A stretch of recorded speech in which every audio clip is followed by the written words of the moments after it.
Aloha, y'all. It is Wednesday, Woden's Day, the 6th of April. The astrology is as follows. Sun is at 16 degrees, 40 minutes Aries. The moon is at 16 degrees Gemini, 1 degree conjunct from my natal moon. Mercury is at 20 degrees Aries, still loosely conjunct, but still conjunct nonetheless to the sun. Venus is at 0 degrees, 54 minutes Pisces. It has officially entered a new sign, Pisces. Mars is at 23 degrees Aquarius. Jupiter is at 22 degrees Pisces. Saturn's at 22 degrees Aquarius, conjunct Mars still by 1 degree. Uranus is at 13 degrees Taurus. Neptune's at 23 degrees Pisces, conjunct Jupiter by 1 degree still. Pluto's at 28 degrees Capricorn, and the North Node is at 22 degrees Taurus. Today is a Manipura chakra day. This is your sacral, or not sacral, rather your solar plexus.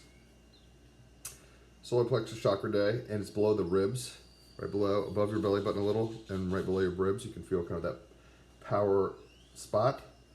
Keywords are wisdom, clarity, and self-esteem. Positive aspects include confidence, alertness, optimism, good humor. Negative aspects are feelings of inferiority, over-analytical, and sarcastic, pessimistic. Mantra is Ram, R-A-M. So if you're going to be doing chakra chants, which I highly suggest you do, Ram in the key of E. Spiritual activities include leadership programs, psychotherapy, and solitude. Essential oils are lemon, grapefruit, and juniper. Plant is the carnation. Metal is iron and gold. Element is fire. Crystals are topaz, amber, and citrine. And the soul lesson is human and divine love. So today on this Manipura or solar plexus chakra day, we can really get into the fire of our willpower. And with the sun conjunct Mercury in Aries, with Saturn still conjunct Mars in Aquarius, we can really make our actions in the world count. So, let's go ahead and get some cards, shall we? Hopefully y'all are doing well. And always curious where you're tuning in from. I'm currently in I don't even know the time. It's been about 30, 40 days out of 90-ish, depending on how long I stay here, days of Costa Rica. So, wonder where you're watching from. Let's go ahead and pull a card. We've got the Two of Cups with Venus entering Pisces. This is a beautiful representation with the moon in Gemini, the lovers-esque vibes. The Gemini is the lovers card. So we're getting into our emotional kind of, well, you'll see in a second. The cups are emotions, creativity, sexuality, and twos are about balance. This is like a partnership, like almost a sacred partnership. So, Two of Cups is as follows on page 144.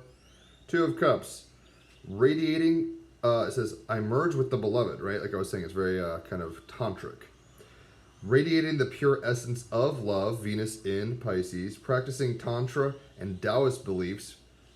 Taoism is kind of the origination of the yin-yang, so very Gemini moon stuffs. Becoming aware of the cosmic balance of male and female energy. Once again, Gemini moon things. Two of Cups, I merge with the beloved. The human form carries amazing capacity for blissful expression. Bliss so vast, boundless, and immeasurable, it encompasses every possible word or definition ever invented. Both Tantra and Taoism teach that women and men are gifted the capacity to be multi-orgasmic, riding the waves of energy and pleasure to reach higher and higher peaks. Venus in Pisces, Neptune conjunct Jupiter in Pisces, you can just really get off infinitely potentially. Reaching these peaks allows an opening and surrender to one's true essence, the transcendental self, pure awareness, or the divine. The Two of Cups reveals the beauty and power created when two beings, two threads woven together, Gemini moon, North Node and Taurus, when the beauty of two come together, unite.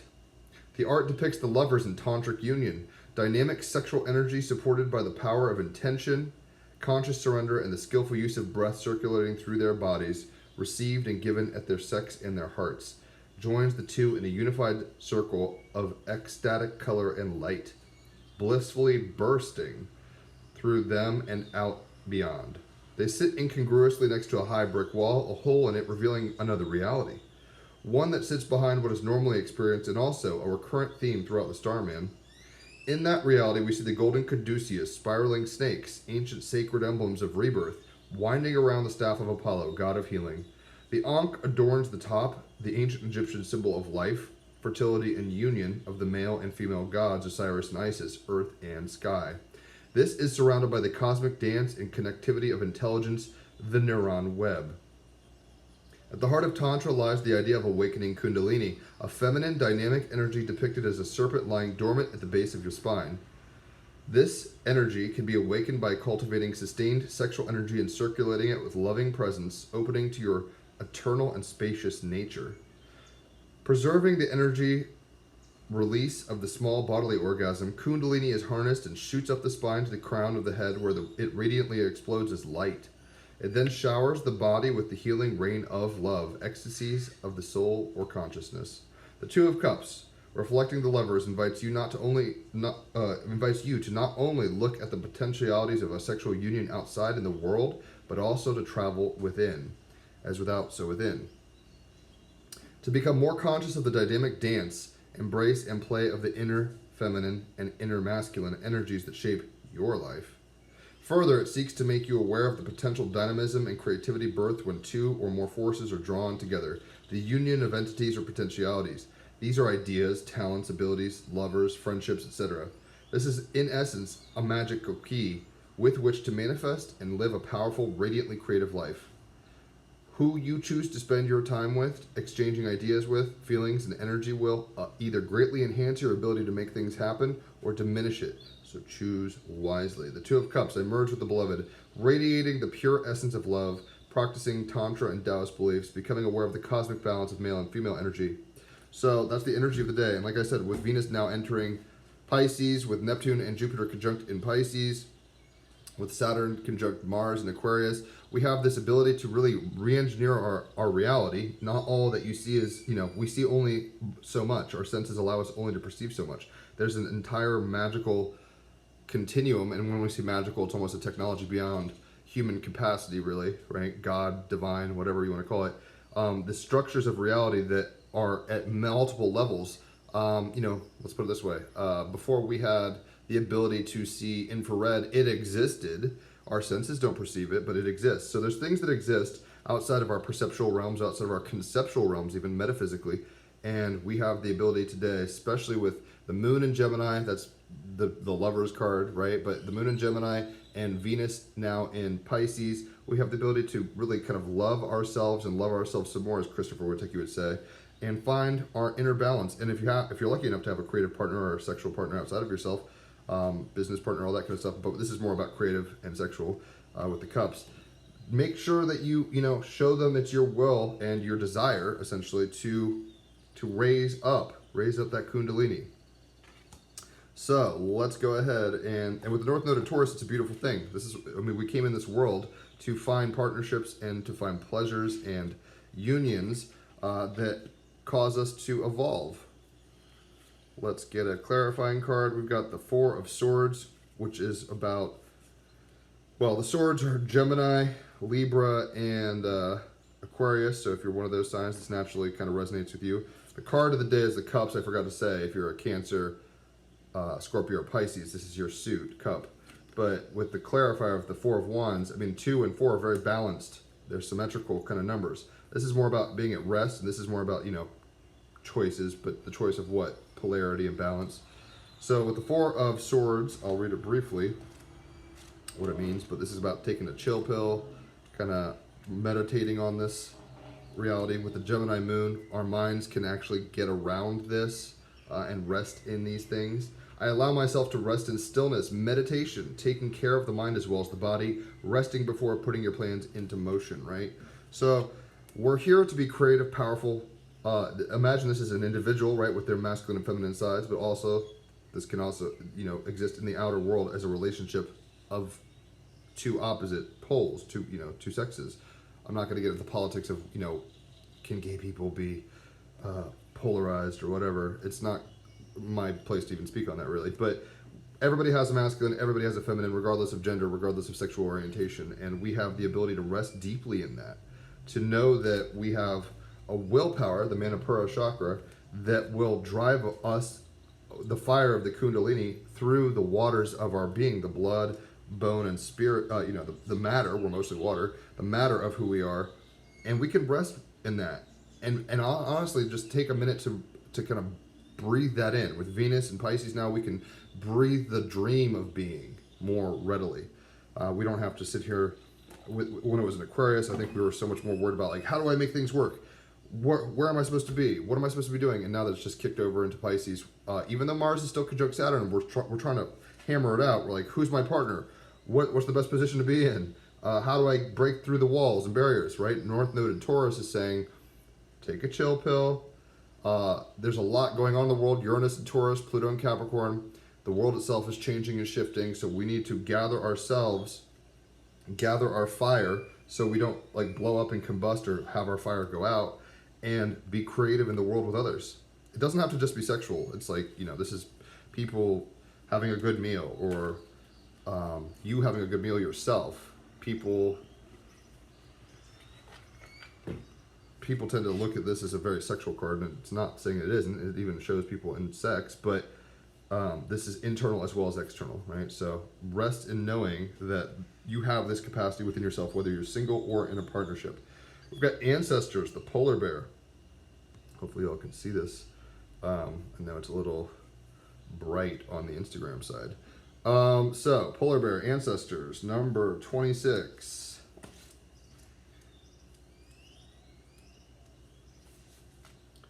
26. Ancestors, you are the carrier of a bloodline that stretches back for millennia, right? We were talking about this is the worthy of celebration, the blood. The caduceus is showing your DNA is in a way. The things that are in your blood, look at all the colors and potential. And we don't really have to do anything. Vampires suck blood, right? So don't be a vampire and don't take people's energy and blood. And be respectful of blood. Women, your menstrual blood is much more magical than you might realize. I'm not a woman, clearly, so I can't play with that magic, particularly personally, but the blood is where our ancestors reside, and it is what's driving us forward in time-space. So you are the carrier of a bloodline that stretches back for millennia, yet you are uniquely your own self. Take the positive from your ancestry and observe and note the negative, because there is polarity in all things, Two of Cups, right?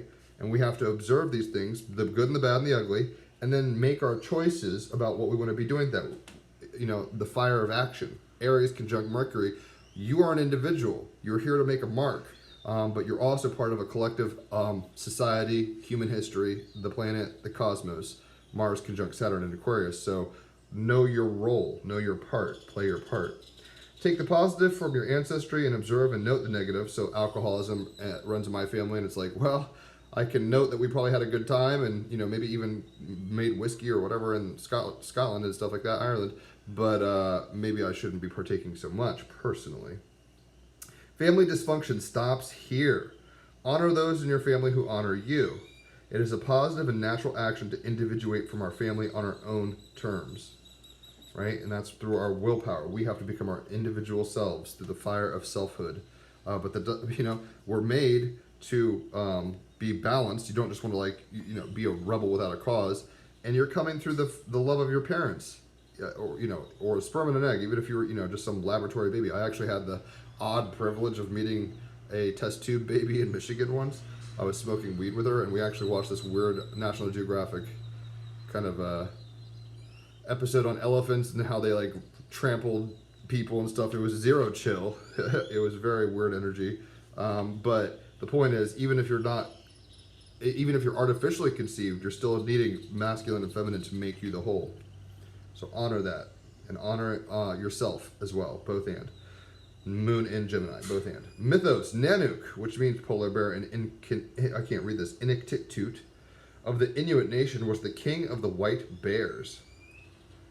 He held the rules and the taboos of human relationships with the bears. As with humans, bears stand on their hind legs and walk, play with their cubs, and hunt and navigate through the ice. So perhaps the ancestors of those who have passed lived on within the bears, they thought. Hunters looked at Nanook for guidance and honored him because they believed that the great bear king's power was to observe which hunters deserved success. North Node and Taurus, who am I going to bless? Who's participating in reality well, in a balanced, harmonious way with others, and who can be rewarded in for being responsible, basically, in their personal individual actions. If Nanook saw that a hunted polar bear was killed quickly and honorably by the hunter in fairness and treated well in death, then the spirit of that bear would tell Nanook and other living bears that this man was a fair man, and so when it was their time, they would be willing to be killed by him. The whole process was easier. North Node and Taurus, it just went, the dream. They participated well. Venus in Pisces, Neptune and Jupiter conjuncted Pisces. It's like, if you treat my spirit well, we'll make this a lot easier for you, and we'll provide our, when I'm ready to die, I'll come to you, kind of thing. As bears could indeed be human ancestors, reincarnated and transformed. This is some very Piscean energy, kind of magical. Gifts were offered to the bear after death, and no wastage of the precious gift of the bear's life would be tolerated.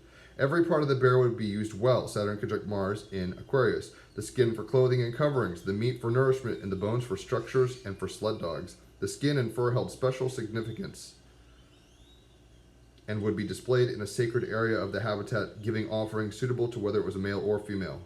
Whether it was a male or female, right? Doesn't even matter.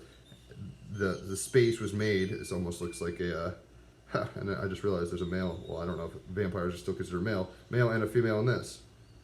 There's like a toxic love in that picture. Songs would be sung of gratitude of the bear's great spirit. Venus in Pisces. Songs would be sung. Pisces is ruled by Neptune. Neptune's all about music. And Gemini moon, playfulness, expressivity.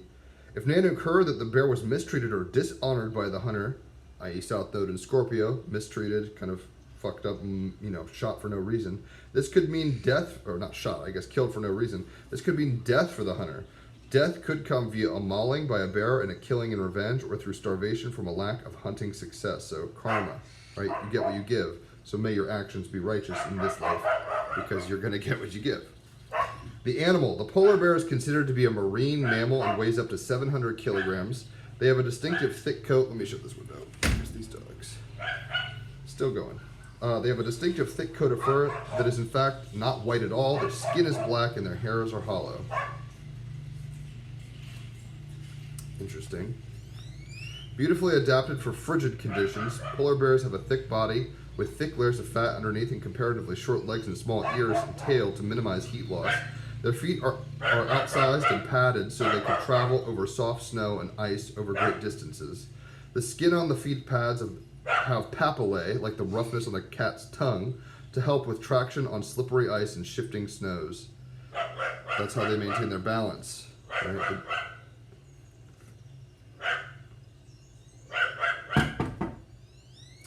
She's just a little killing machine. She doesn't even stop if I tap on the window. Most bears, they can go long distances. Most bears live solitary lives, although they come together for mating, Two of Cups. Recent research indicates that some male bears have regular friendships, Moon in Gemini, and other bears with other bears. They show no aggression towards each other and have been observed playing and sleeping together, very Moon in Gemini.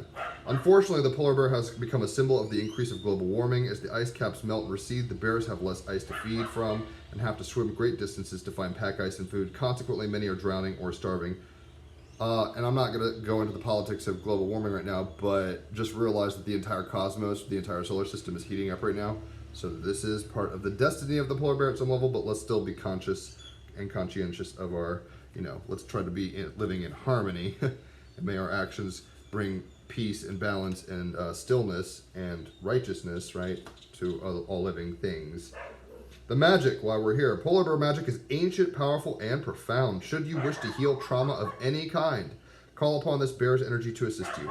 Workings to address ancestral pain or shame passed down from one generation to the next can benefit from polar bear energy. Symbology, bear prints in the snow, black eyes and white snow, a standing bear who could be a man. Status is vulnerable, like it was saying, because of environmental kind of situations. But we have the ability right now with the Sun in Aries conjunct Mercury to move forward strongly, right? To attract what we want in this world with the fire of our willpower, and know that that's been happening for the whole song and dance of creation, right? And it's been because people were, well balanced mentally, Gemini Moon, North Node Taurus, and appreciative of their environment, Venus in Pisces now, with Jupiter and Neptune in Pisces, because they loved their world. We are here ourselves. Our ancestors, we're going to be the ancestors of another people group at some point. The song goes on forever, and the caduceus in our blood. So try to be a balanced human. Four of Swords, try to keep your emotions in check and your actions in check. With all this Aries, Sun conjunct Mercury energy, and Gemini Moon, we might be a little more willful and trickstery. So you want to be careful not to just engage things that would dishonor your bloodline and dishonor, the things that got you here, basically. So let's go ahead and get a final card. Oh no, I Ching card, not a final card. This is what happens when I don't pile the decks right, because I'm like, I forget things. Gemini Moon, myself, scatterbrained Gemini Chiron stuffs. So this is the I Ching hexagram for the day. We've got number 1. Number 1. Ichi in Japanese. So, 1 is as follows. Excuse me.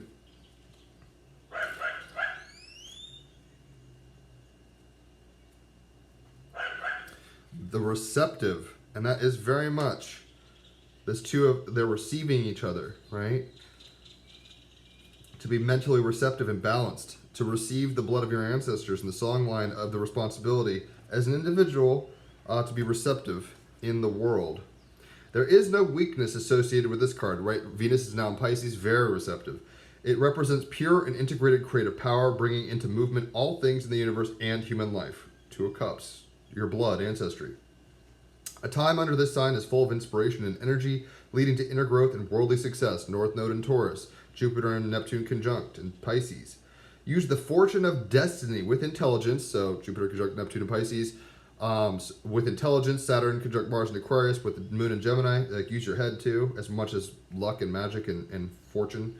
Use the fortune of destiny with intelligence and farsightedness.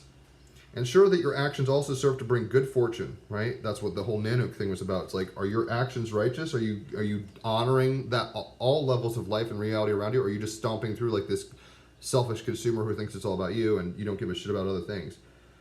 Ensure your actions also serve to bring good fortune and happiness and prosperity to your fellow human beings. Don't waste your creative powers on unplanned activities.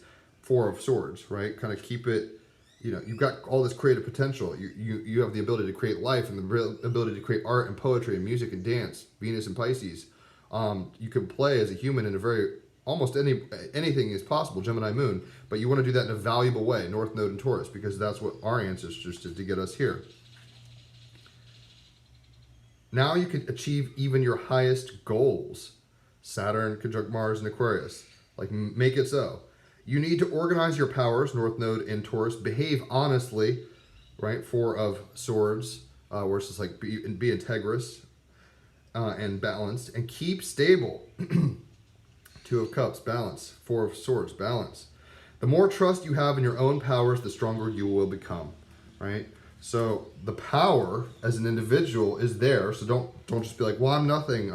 Bullshit. You're the accumulation of so much to get you here. Your ancestors are proud of you, even if you're the most wicked scoundrel. We have to be receptive to chilling out and taking some space, like this vampire takes a space every night, or whatever, every day rather, really, in the coffin. And we have to be receptive to others sexually. We have to be receptive to others in creational, communal ways. We have to be receptive to ourselves, our own inspirations. Venus in Pisces, Neptune conjunct Jupiter in Pisces. The creative waters will only flow if you're open to them. If you dam it off and block it up and try to control creativity and say it's only by these ways that I'm creative, good luck. That's the shadow, South Node in Scorpio. It's about that's controlling the sexuality too much. And I mean, I don't have to get too graphic, but it's like celibacy, taking intermittent fasting. Pleasure's great. Eating your food and having fun and joining with art and having fun that way. But at the same time, sometimes we need to be austere and kind of balanced with it. And there's a season for everything. Our ancestors show us that, it's like if you honor the polar bear, they honor you. If you don't honor your body, your life, your surroundings, your community, you will be shunned and outcast and maybe even damaged by reality itself. You get what you give.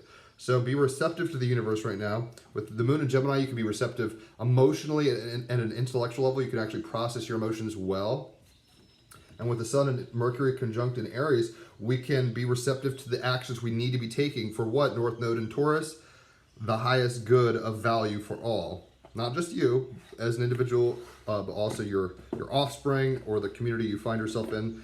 And even if you're alone on a desert island, you're still in a globe, you know, a universe where others are affected by you, butterfly effect style. So the stone, you could quantumly entangle with this, you don't have to own it, is emerald. Isn't that lovely? Emerald. What it is, one of the four, and there's four of swords, right? One of the four precious gemstones, emerald radiates with a wet, lush, verdant energy, very Two of Cups, Venus in Pisces. Historically, emerald is associated with love, beauty, and sex, right? North Node of Taurus, but hey, Two of Cups as well. Love, beauty, and sex. So if you're not into any of that, you might want to associate yourself with this saturated green gem. Who needs it? Aestheticists, bohemians, Epicureans, and transcendentalists. Very, you know, Venus in Pisces now, Jupiter conjunct Neptune in Pisces. People who are North Node trying to create beauty through the dream in a very particularly aesthetic way. Artists, bohemians, transcendentalists. Where to put it, like spiritual people, basically, Two of Cups. Where to put it, on a chain over your heart, or on a ring at the base of your left thumb, perched atop the Venus mount. When to use it, when you've temporarily lost the courage to love or be loved, which is an act of will, right? When you've lost the ability to be kind to the polar bears or things in your, you know, and receptive. Really, that's what love is all about, being receptive to yourself and the needs of others and reciprocating that need. When you've lost this ability to be receptive and open, to love or to be loved, it can go both ways. When you're in need of a total refresh, open your heart to limitless possibilities with emerald. This says point your heart towards grace. Point your heart towards grace. And that's really what Tantra is being about. Yes, their genitals are entwined and all this stuff, but their hearts are also together. And they're pointing what? Towards grace, which is stillness, right? Which is beauty, which is being receptive, which is the thing. Grace, like, I mean, if you start thinking about all the lives and realities that got you personally here as well as the collective here, we just have to say thank you to our bloodlines and you know, forebearers. And then we ourselves have actions that have consequences that rip through life. It's kind of like that Cloud Atlas quote. It's like, from womb to tomb, we are all entwined. We're all, you know, doing this together, ancestry, right? So try to be open and balanced, as well as creative, and really pointing your heart towards grace. Venus in Pisces, Jupiter conjunct Neptune in Pisces, North Node in Taurus.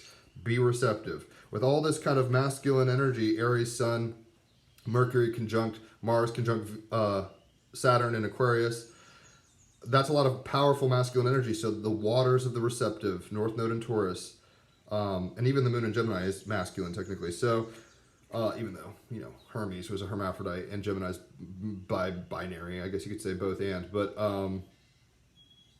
we need to be balancing it. I mean, you can't say it in the louder. We need to be balancing our internal as well as the external. And when we're in balance with our environment, it rewards us. And when we can balance our minds and our hearts and be receptive to basically life and our movements in this world, our destiny, we point our heart towards grace more effectively. And that's an act of will. You have to choose to do that. It's not going to just happen.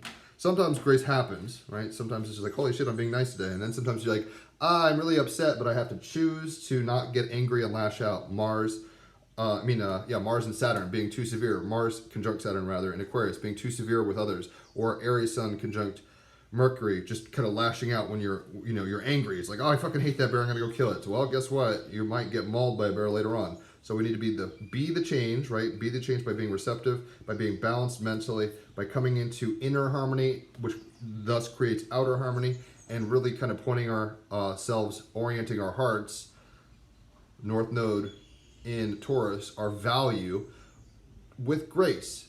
Venus in Pisces, as the Emerald would tell us. So hopefully that makes sense. If you've enjoyed this, leave a tip. Like, share, subscribe, tag someone who you think might benefit from this, whatever's clever. Today on the podcast, we have Michael, formerly known as Thomas Sockowitz. He's been on a few times. He's a cool dude. I'm not sure exactly what we'll talk about, but he's cool.